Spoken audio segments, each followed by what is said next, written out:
تخيل معايا يا بشوية انك تتنقل لعالم تاني ومش بس مضطر تعيش فيه، لا انت كمان الابن التامن لعيلة فقيرة، ووسط ما بتحاول تتأقلم مع الحياة دي بيقابلك ساحر عظيم بيشوف فيه قوة جبارة وبيقرر انه ينقلك خبراته، ومن هنا بتبدأ رحلتك لمواجهة الوحوش اللي بتوديك لحتة تانية خالص. فركز معايا بقى ويلا بينا نبدأ حكايتنا. ده هو فيل، وبيبص للناس حواليه وبيستجمع طاقته السحرية وبيصوبها ناحية الصخور بكل قوة، وبيقرب منه رودر المساعد بتاعه وبيطلب من العمال يشوفوا شغلهم، وبنكتشف انه بيساعد في تطوير بلدته، وبيخلص من هنا وبيرجع تاني للقصر اللي عايش فيه مع فريقه، وبيفكر ان حياته كانت اهدى من كده لما كان مجرد موظف. وده بيرجعنا لكام سنة لورا وبنشوف فيل في عالم تاني ولسه واصل بيته بعد يوم شغل طويل، وبرغم انه تعبان الا انه بيقوم يحضر لنفسه وجبة خفيفة وما بيلحقش ياكل منها لقمة واحدة لانه بيفتح عينه تاني بيلاقي الاكل بتاعه متغير. ومش بس الاكل يا بشوية، ده هو نفسه اتحول لعيل صغير، وبيبص حواليه وبيتفاجئ بناس لابسه ومتشيكه وما بيكونش عارف هو فين ولا مين دول، وبيخمن ان ده مجرد حلم وبيقفل عينه من تاني. لكن ابوه باوما بيفوقه وبياخده معاه لنبلاء المدينه وبيطلب منه يقدم نفسه، فبيتوتر فيل لانه مش عارف يقول ايه. ساعتها بيقرب منهم إيريك الابن التاني للعيله دي وبيرحب بكل الحضور وبيساعد فيل انه يعدي من الموقف ده، وبعدها بيقعدوا مع بعض وبيكتشف من إيريك انهم في فرح اخوهم الكبير كورت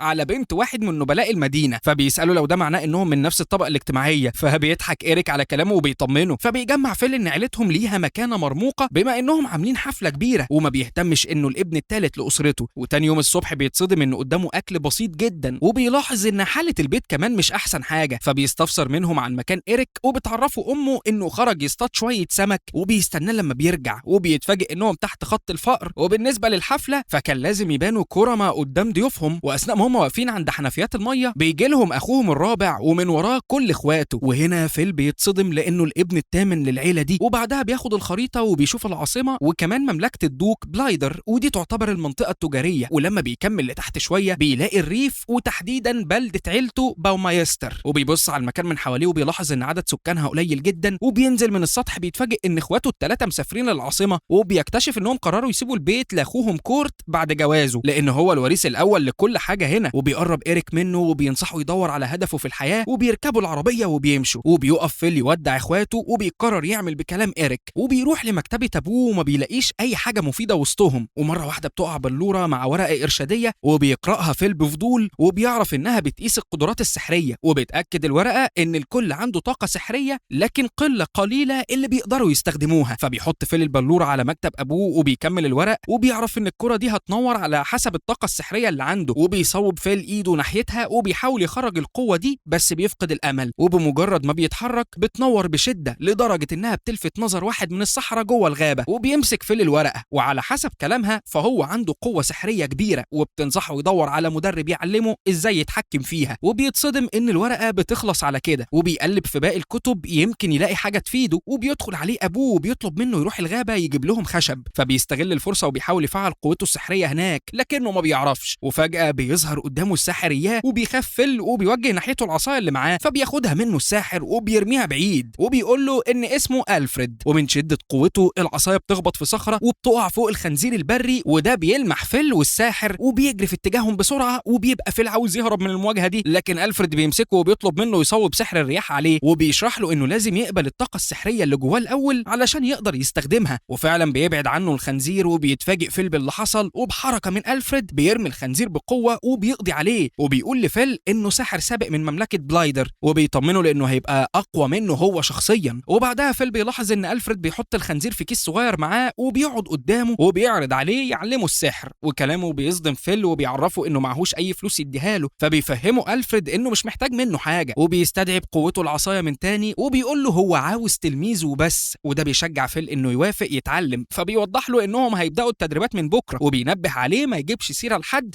لان ده ممكن يعمل مشاكل بينه هو واخوه على حكم البلده في المستقبل. وبيرجع فيل البيت وهو بيفكر في كلام الساحر وبيقرر ينفذه، وتاني يوم بيعلمه ألفريد ازاي يوسع نطاق قوته، ولما فيل بيمسك ايده بيلاحظ انها بارده بس ما بيهتمش، وبيطلب منه ألفريد يتخيل ان طاقتهم بتتحرك حواليهم، وفعلا لما بيركز بينجح انه يكبر قوته لدرجه انها بتعدي طاقه ألفريد يا بشويه، اللي بيفرح جدا لانه ما كانش متوقع النتيجه دي. وفي اليوم ده باوما بيلاحظ ان مكان البلوره متغير، وبيدخل كورت يساله لو هو كويس، فبيلفت نظره ان حد حرك الكوره، وبيفتكر ان فيل اخر واحد كان هنا، وبيتريقوا هما الاثنين ان ممكن ممكن اخوه يبقى ساحر، وما يعرفوش انه بقى بيتعلم بسرعه من ألفريد، وبيشكره لان لولا ما كانش هيقدر ينمي مهاراته. وبيلاحظ معاه سله فبيوضح له انه هيرجع بيها البيت علشان يبعد عنه الشبهات. وبالليل بتمدحه امه ومرات اخوه على الاكل ده كله، وما بياخدش باله من نظرات كورت ليه. والصبح بيطير ألفريد مع فيل وبيشرح له ان سحرة الرياح بيقدروا يحسوا بالكائنات من حواليهم. وبيركز فيل وبيقول انه لمح طائر وبيرمي صخره وبيوجهها من خلال سحره ناحيته وبيقدر يصيبه، وبيقعدوا يتغدوا بيه. وبيشوفوا ألفريد بيحط حاجه غريبه على الاكل، فبيفهموا فيل انه لقاها امبارح في الغابه وبيقدمها له علشان يجربها. وساعتها ألفريد بيطلب منه ما يتعمقش هناك لانها بيت لوحوش كتير مجهوله. وبعدها فيل بيتمرن على سحر الميه، وبيحكي لألفريد ان اخوه بيراقبه بقاله فتره، فبيلفت نظره انه ممكن يكون اكتشف قوته وخايف لحكم البلده يروح من ايده. وبيوضح له فيل انه مش عاوز يبقى الحاكم، خصوصا لو هيحصل بينه هو واخوه مشكله. فبيقترح عليه ألفريد يبقى مغامر، وبيطمنه انهم هيقبلوه في الاكاديميه لان هو كمان كان زيه. وفجاه بتخرج هاله غريبه لونها اسود من ايد ألفريد، فبيحاول يسيطر عليها بعيد عن فيل اللي بيروح لاهله بالليل وبيبلغهم انه عاوز يبقى مغامر بمجرد ما يتم 12 سنه. لكن باوما بيوضح له انهم ما عندهمش فلوس كفايه علشان يسجلوه في الاكاديميه. وتاني يوم بيوريه ألفريد الخريطه وبيشرح له ان الاكاديميه موجوده في مملكه بلايدر، وهناك هيقدر يبيع اي حاجه بيجمعها، وبالتالي هيدفع مصاريفه بنفسه. وبيلفت نظره انه هيحتاج يتعلم سحر التنقل علشان يسهل عليه رحلته. وبيعرفه انه بمجرد ما يتعود على سحر الرياح هيطير لمسافات بعيده براحته. وبيقرر ياخده في جوله لدرجه انه بيوريه الكوكب كله. وبالليل الهاله السوداء بتتمكن من ألفريد اكتر، وده بيخليه تاني يوم يبلغ فيل ان تدريبه هينتهي بكره. فبيحاول يوضح له انه لسه مش هيقدر يتحكم في قوته لوحده. لكن ألفريد لاول مره بيكون حازم معاه، فبيرجع البيت وهو حزين، وبيلاقي ابوه بيحكي لهم انهم لقوا كائن هامس في الغابه، وبيشرح لهم انه يبقى شخص وفاته ما اكتملتش وبيقدر يتكلم ويتعامل زي البشر تماما، بس جسمهم بيكون بارد. وكلامه بيفكر فيل بالمعلم بتاعه، وبيقول لهم باوما انهم بيفضلوا كده سنين لحد ما بيتحولوا لزومبي بيتغذوا على الناس. ومن خوف فيل بيطير في الغابه وبيدور على ألفريد، وبيظهر قدامه وبيساله هو بيعمل ايه هنا. فبيفهمه ان في كائن هامس ممكن يأذيه، وبيطلب منه يجي يقعد معاهم في القصر. لكن ألفريد ما بيتحركش معاه، وبيطمنه ان مفيش تهديد على حياته لان هو الكائن ده. وبيعرفه انه في الغابه من 5 سنين، ووقتها خرج مع الدوق بلايدر علشان يلاقوا دواء لابنه، وبيكونوا في مواجهه مع مئات الوحوش. وبيوضح له انه كان بيحمي الدوق والقوات، بس قوته خلصت واتهزم، ولانه كان حاسس بالندم اتحول لكائن هامس. وبيلفت نظره ان لو امنيته اتحققت هيقدر يتوفى بسلام. وبيقول له انه كان بيدعي يقابل شخص يعلمه كل حاجه عن السحر زيه كده. وبيعتذر له لانه خبى عليه الحقيقه، وبيعرفه انه هيدربه على السحر المقدس، وده اللي بيخلص الهامس من حالته. فبيتعصب فيل لانه مش عاوز يقضي عليه، فبيوري له ألفريد ان كلها ايام قليله وهيتحول لزومبي. وبيمسك ايده وبيبدا يديله التعليمات علشان ينفذ التعويذه. وبيقلق فيل لما بيلاقي ألفريد بيتألم قدامه، لكنه بيأمره يركز اكتر، وبيطلب منه يفتكر كل اللي اتعلمه الايام اللي فاتت، وبيترجاه يخلصه من معاناته. فبيشكره فيل على كل حاجه، وبيوجه ايده ناحيته وبيصوب سحره عليه. وفعلا بيختفي ألفريد للابد بشويه. وبتعدي السنين وبيسيب فيل البيت في اتجاه مملكه بلايدر، وبيوصل الاكاديميه وبيلاقي كل الطلبه بيعرفوا نفسهم وبيتكلموا عن تدريباتهم. وبيفكر انه قضى اخر 7 سنين لوحده بعيد عن المشاكل، وبسبب كده ما بيعرفش يتواصل مع اللي حواليه. وبيجي عليه الدور يعرف نفسه، وبيقوم يقول لهم اسمه بالكامل، وبيطلب منهم ينادوا عليه بفيل، بس بيتفاجئ انهم بيبصوا له باستغراب. وبعدها بيسلمهم المعلم استمارة تسجيل الفصيله، وبيشرح لهم انهم من الشهر الجاي هيتدربوا كمجموعه واحده، وانهم لازم يختاروا زمايلهم من دلوقتي. وبيحس فيل ان دي اول مشكله هتواجهه. وفي نفس الوقت المحاربه اينا بتتكلم مع صاحبتها لويس عنه، وبتقول انه الساحر الوحيد السنه دي. فبتلفت نظرها انها سمعت ان قوته تعدي اقوى المغامرين. وبيقرب منهم زميلهم اير، وبيعرفهم ان معلم السحر في الاكاديميه ملقاش حاجه زياده يعلمها له، وبيأكد لهم انهم هينجحوا لو بقوا معاه في المجموعه، وده هيديلهم الافضليه لما يتخرجوا. وبيبقى واضح ان الكل بيفكر بنفس الطريقه. وبيقدم لهم اير ورقه الفصيله بتاعته، وبيكون كاتب اساميهم معاه، وبيفهمهم ان فيل دلوقتي بيقيمهم، وهم لو وحدوا قوتهم هيوروه فريق لا يقهر وهيضمهم لفصيلته. فبيتوافق لويس على كلامه وبيتعرفوا على بعض. وساعتها بييجوا مجموعه تانية وبيوضح لهم ان فرصتهم قليله قدامهم. وبعدها بيبلغهم المعلم انهم يقدروا يصطادوا ويبيعوا الفريسه بتاعتهم مقابل الفلوس، وبينصحهم يتحركوا في مجموعات. وهنا بيلاحظ فيل انه ملوش مكان مع حد فيهم، وبتبقى لويس عاوزه تقول له يجي معاهم، بس اير بينبه عليها انهم لازم يثبتوا نفسهم الاول قدامه. وشويه وبيرجعوا الطلاب من رحله الصيد بالغنيمه وبيقدموها للموظف، وهو بيسلمهم كيس الفلوس. وبيعدي فيل من وسطهم وبيطلع اكتر من حيوان من الكيس السحري بتاعه، وبيقرب واحد من المجموعه اياها وبيتكلم مع فريق اير، وبيعرفهم انهم هيشكلوا فصيلتهم بعيد عنه لان مستواه اعلى منهم. وبيلفت نظرهم ان الابن البكري هو دايما دايما اللي بيكسب، وبيتحرك هو وباقي الطلاب باحباط. اما فيل فبيستلم المكافأة بتاعته وبيحاول يتجرأ ويعزمهم على الغدا، لكنه بيتفاجئ ان المكان فاضي. وبالليل بيقعد اير مع البنتين، وبنكتشف من كلامهم انهم فاكرين فيل الابن البكر لعيلته علشان هو ساحر، وبيحكي كل واحد فيهم معاناته انهم مش هيورثوا حكم عيلتهم بسبب اخواتهم الاكبر. وبتقول لهم اينا انهم ما ينفعش يستسلموا، وبتقترح انهم يصطادوا حيوانات اكتر بكره ويوروا فيل انهم اقوياء، وعلشان يعملوا كده بيروحوا لعمق الغابه، وبمجرد ما بيوصلوا بتلمح اينا مجموعه ذئاب بتخرج لهم. في نفس الوقت فيل بيكون فوق التل، وبسبب سحر الرياح بيكتشف انهم واقعين في مشكله، وبيخمن انه لو انقذهم هيبقوا صحاب، وعلى طول بيطير في اتجاههم. وهناك بيبقوا بيحاولوا يصدوا هجوم الذئاب، بس عددهم كل مدى بيزيد اكتر. وبتعتذر لهم لويس لان ده كان اقتراحها، وفجاه بينط عليها ذئب فبيقف اير قدامها وبيتصاب، ومره واحده بيهجموا مجموعه الذئاب ناحيتهم، لكن بيلاقوا الارض بتحاوطهم بشكل غريب وبتمنع الذئاب انها توصل لهم. وبيظهر فيل وبيطمن عليهم، وبيرجعوا الاكاديميه سوا وبيتاسفوا، فبيقول لهم انهم زملاء وده بيحصل عادي. وبيكتشف من كلامهم انهم كانوا بيحاولوا يثبتوا نفسهم ليه، وبتبلغوا لويس انهم مش هيشكلوا فريق معاه وهيدوروا على طريق تاني علشان مغامرين عليهم القيمه. وما بيلحقش فيل يتكلم لان المدرس بيدخل وبيعرفهم ان الدوق بلايدر عزمهم على حفله في القصر بتاعه. وفعلا بيوصلوا القصر، وبيشوف فيل الدوق واقف مع النبلاء،